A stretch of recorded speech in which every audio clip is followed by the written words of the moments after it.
Hi, this is Maggie. In this video, we're going to talk about class level fields. Let's look at a class definition and a class diagram, in this case for an object representing a reader in software that manages a library summer reading program. Let's look specifically at the fields. This class has two fields, name and minutes. These are given initial values through parameters in the init method.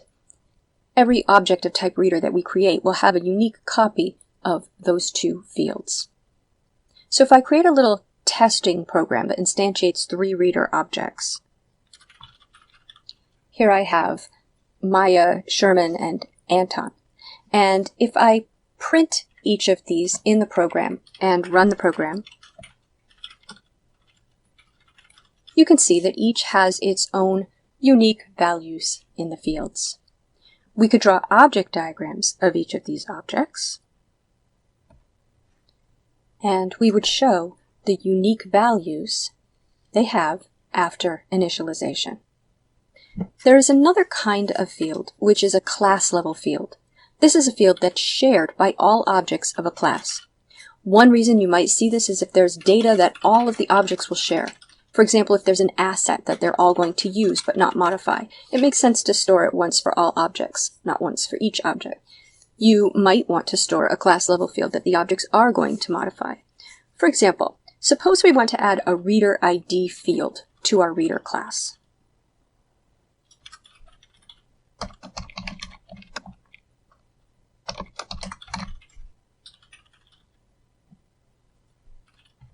This would be a unique ID for each reader object.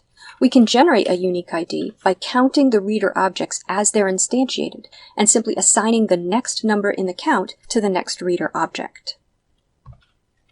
In a class diagram, we show a class level field as being underlined.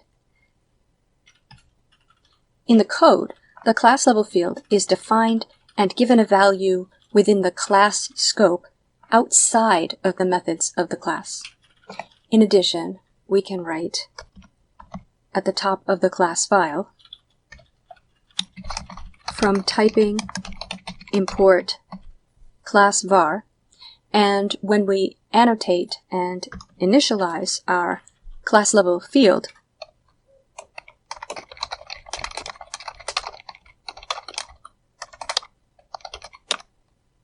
which is our counter variable, we write counter class var int equals 0.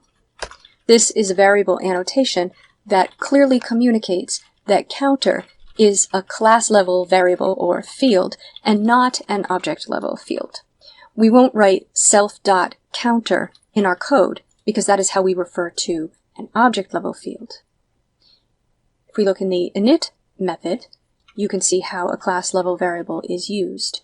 Rather than write self.counter, we will write reader.counter.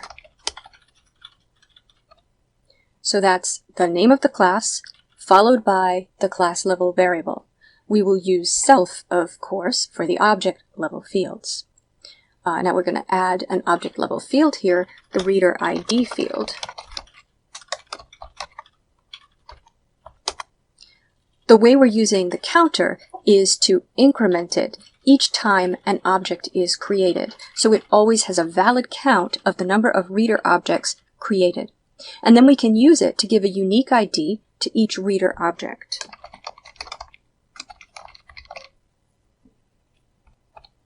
We increment the class level counter field in the init method. Remember that the init method is invoked every time we create a reader object. So counter is just an accumulator variable. We initialize it to 0 when the class definition is created, and then each time a reader object is created,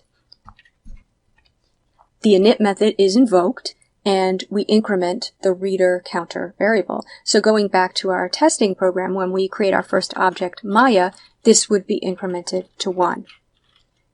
We can set that as the reader ID field, and so Maya's reader ID will be 1. And then the next time an object of class reader is created, the counter variable is incremented again, so 2, and that will be the next object's ID. We'll add the ID field to the str method so that it prints out and run the program again.